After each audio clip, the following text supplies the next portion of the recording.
আজকে এই খোয়ার থেকে মুরগি চুরি করব আর সেই মুরগি দিয়ে আমরা পার্টি দেবো বন্ধু বান্ধব সবাই মিলে। তাই তো গ্রামের একটি বাড়িতে আসলাম মুরগি নেওয়ার জন্য। দর্শক দেখতে পাচ্ছেন, এটা আমাদের গ্রামের পাশে, এটাকে খোয়ার বলে। আর সেই খোয়ারে আসলাম মুরগি নেওয়ার জন্য। এখন মুরগির দরজা খুলে দেখি যে ছোট ছোট বাচ্চা মুরগিগুলো আছে। আসলে ভাই, আমরা চোর হতে পারি কিছু সময়ের জন্য, কিন্তু আসলে এই মুরগিগুলো খাওয়া আমাদের পক্ষে একেবারেই সম্ভব না।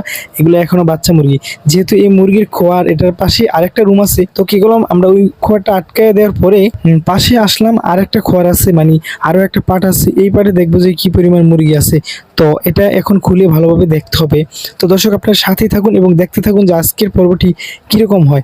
আমরা গ্রাম অঞ্চলের মুরগিগুলা নিয়ে আজকে আমরা ঈদের দিন রাতে এগুলা দিয়ে বিরিয়ানি করব। আর এটা খোলার পর দেখলাম যে একটা হচ্ছে বুইরা মুরগি। যাই হোক, এটা দিয়ে আমাদের বিরিয়ানি সম্ভব না এবং এটা দিয়ে বিরিয়ানি কিন্তু খাওয়া একেবারে পসিবল না। আর দেখতে পাচ্ছেন ছোট ছোট দুইটা মুরগি দেখা যাচ্ছে। আর ওই পাশে আরেকটা মুরগি আছে, সেটা হচ্ছে আপনার, সেটাও বুইরা মুরগি। সেটা দিয়ে আমাদের বিরিয়ানি হবে না। ও মাই গড, ও মাই গড, পাশে একটা কি যেন দেখতে পাচ্ছি। হ্যাঁ হ্যাঁ, এটার পাশে আরেকটা মুরগি আছে, সেটাও মনে করেন যে একেবারে বুইরা মুরগি। যাই হোক, এই খোয়ারে আমরা কোনো ভালো মুরগি পেলাম না, এই জন্য এখান থেকে আমরা নিতে পারলাম না।